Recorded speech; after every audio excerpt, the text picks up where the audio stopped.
This is Open to Hope Radio, featuring Dr. Gloria Horsley and her daughter, Dr. Heidi Horsley, coming to you on behalf of the Open to Hope Foundation, dedicated to those who are looking for hope after loss. Now, here's Dr. Gloria. Welcome to Grief Relief. I'm your host, Dr. Gloria Horsley, with my co-host, Dr. Heidi Horsley. Well, good morning, Heidi. You're in New York. I'm in San Francisco, and our guest today is in McCall, Idaho. Our guest today is Jill Kraft Thompson. She's the author of Finding Jill, How I Rebuilt My Life After Losing the 5 People I Most Loved. Wow, Heidi, how she rebuilt her life. This is going to be an amazing show. Wow. I want to give you the story of what happened to Jill. Her 38-year-old husband, Bart, was working for a high-tech company who asked him to go to Italy for a year. So Jill agreed to move to Italy with Bart and their 2 children, Benjamin, age 6, and Samuel, age 4. While they were in Italy, a lot of family members came to visit them, of course, including Jill's mother and her sister Jody and Jody's daughter, Sarah. The family decided to go on an outing in their van. Bart was driving. Jill was in the car with him. Jill's sister, Jody, her niece, Sarah, and her mother, and her son, Benjamin, and Samuel. While they were driving down the highway, they had an accident. A large truck hit them and destroyed their car, killing Bart, Benjamin, Samuel, Mom, and niece, Sarah. Jill and Jody survived. But we don't want to spend too much time on this because this is an amazing story, and we want to give you all tips and ideas how you can survive if you've had a traumatic loss. Well, Jill, welcome to our show today. Thank you so much for having me. It's great to have you on, and your story is so compelling. I was over in Italy in the hospital for a few weeks. I'm not exactly sure the amount of time. The accident happened March 25th, 2002, and I believe the funeral in Boise was April 11th or 13th, somewhere around there, and of the same year, obviously. We got back, and I had about a day before the funeral occurred. Sister Carla flew back with me, and that was Benjamin's first-grade teacher. Wow. And luckily I had her support. My brother and my oldest sister and her husband, a good friend, and Jody's good friend, they were all flown over to Italy during our stay at the hospital by Micron Technology. When you came back, let me say, when you got back to Boise, you were not in good shape. You got infections in your leg, you were in a wheelchair, all sorts of things going on. I was definitely in a lot of pain and had some challenges physically to overcome within the first year. The second year was more about my recovery process, and like you too, I would like to focus more on the ability to overcome such a traumatic tragedy.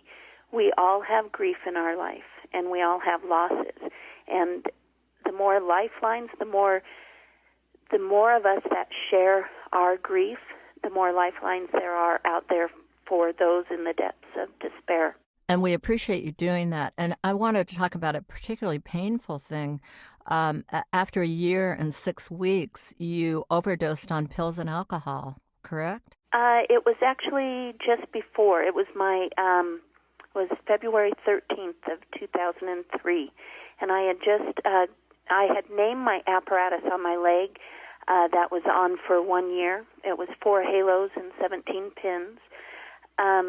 I had gotten it off the week prior to this, and that particular night I had drank a bottle of wine. I went to take my sleeping pills, and at the time I had to take about 5 or 6 to sleep just 2 to 3 hours. Wow. And so when all 25 fell out into my hand, I looked in the mirror and just said, "I'm done," used a few different words, and slammed them into my mouth, swallowing all 25 with no water. At that time, wow. I felt like it wasn't actually me doing that. It was maybe a dream. But I knew that if I was doing this, then I needed to finish it so that my friends and family would not worry anymore about me. Jill, I can certainly understand after losing 5 of the most important people in your life, including at that point your only children and your husband, why you would want to join them in a sense and be so desperate that you would do something like this. I truly thought that God had made a mistake. I thought that I should have died alongside of them. I was told multiple times by people how they had prayed for me to have passed also because they didn't want me to suffer so much. Oh my goodness, that's interesting. All 5 people, but prior to the big accident, my dad was getting his luggage to come stay with me for 2 months, and he had a stroke and fell off the ladder. So he was physically there, but he was more like a child and not the strong father figure that I had growing up. So it was a challenge to figure out how to get my feet back underneath me, if that makes sense. Your suicide attempt was really a turning point for you. I wanted to say I had to smile when I was reading your book. Your book is delightful.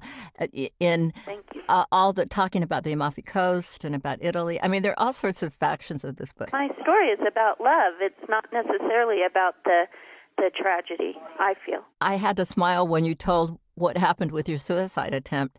You were laying there, and all of a sudden you thought, well, I've got to write a suicide note. And so you got up and started writing a suicide note, and you'd written enough, and then you said to yourself, well, I'm going to call my friend because I'm tired of writing and I want to talk to her. So you called her up and told her. Well, I didn't tell her what I had done. I just I felt that I had left her name out, and I didn't want to hurt her feelings. And so I called her just to let her know that I loved her. And I was drunk, I had pills and a bottle of wine in me, and I was running through my head, well, how do most people do this? I had never imagined that someone with my strong faith would ever attempt suicide. I was laughing earlier because I love how empathic you are. Even at the end, when you thought you were ending your life, you wanted to do it right, and you wanted to make sure not to leave anybody out, which shows what a big heart you have. What I want to really know now is, how did you rebuild your life after hitting rock bottom, after not even wanting to survive? How did you go about rebuilding your life? I think after my suicide attempt, I had to figure out, instead of focusing on the overall picture, I had to figure out how to focus on the exact moment. I wasn't able to plan for a full day, let alone a full week. Even an hour was overwhelming to me. And so what I started to do was write down a very lax lesson plan for my week. It included lunch with my stepfather on Tuesdays and my Monday evenings with my best friend, Kelly. At that time, I could always back out of it, but it gave me a little purpose, something to look towards. I also started, instead of letting the grief and the overwhelming tragedy take up my entire day, I started to set aside maybe an hour a day. Maybe it was 2 or 3 in the beginning, but at that time I knew, okay, my challenge during that hour or 3 hours, I need to figure out what tools I need to put my life back into control and put my grief into control. The sadness of losing each one of those people will never leave me. It's just like asking me not to love any of them anymore. I can never stop loving them. Just as much as I love them, I will never not be sad that I don't have them in my physical life right now. So I had to learn how to focus that energy and that time. Now, you had a wonderful therapist that worked with you, right? I do. or I did. She is still a part of my life and is more of a confidant, I guess. But she helped me figure out what tools would work for me. She helped me organize my grief, and each holiday, each moment that a certain grief was overtaking me, she would give me ideas on how to tackle that particular day or that particular grief. Holidays are a big one, whether it's your first Christmas without them. I have a difficult time on every holiday currently, and it's almost 12 years later. And I believe that I probably will have that for the rest of my life. So pray about it ahead of time and write. I do love to journal. And that gives me some kind of substance in a way to get through that day. And then so honoring the life, it sounds like, yeah, of those that have died. And honoring your relationship with that particular person. And it's different for every birthday. For me, it's different every year. I just try to feel my pain and try to understand what that pain is how it needs to get out this year. Now tell me, you talked a little bit about when you were ready to have a new relationship. It took quite a few years, I guess. For me, it was realizing how much I loved my best friend, Kelly. That was a difficult thing because when you love someone, how do you allow yourself not to have that fear of losing them? She's the one that was willing to come to your house every Monday? Yeah. I love that in the book. She came every Monday. Yeah, she had her husband and her 3 children. The twins were just babies, and she's a person that I've known since 3rd grade. And she took her life and made sure that I felt happiness again, I guess. And she gave me that ability to think about loving another human being again. With that, I then decided, okay, I'll try to get out there and start dating again. I prayed about it, and definitely Kelly and I and other friends and family, we all talked about it. I thought maybe it would be too soon, and I started dating. I fell head over heels in love with my current husband, John. I met him on a Wednesday, April 27th, 2005, and we got married April 15th of 2006. That time I really didn't leave my house very often because I didn't like the pitiful sighs and people crying, and by the time I would get back to my house, I would just be devastated again because their shock and reaction would really be hard for me to take. And so Sharon, my counselor, gave me a lot of tools, and we figured out sayings. And at that particular time, the night that I met John, I gave people 3 strikes and you're out. You ask me if I have a husband or kids, and I divert the question. The second time, I divert it a little more strongly, and the third time, I lay it on you. And it would devastate people, rightly so. But most people didn't know how to react. So John's reaction of that sucks was the best thing he could have ever said. It just made me giggle and took the heaviness right off of my shoulders.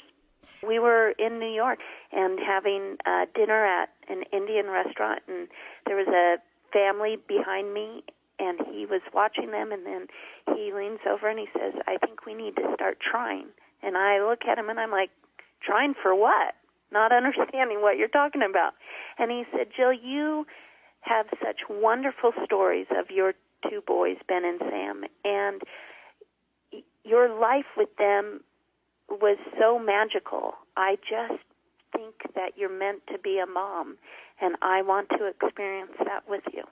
And so I prayed about it, and we talked more about it, and then we decided that that would be where we need to go.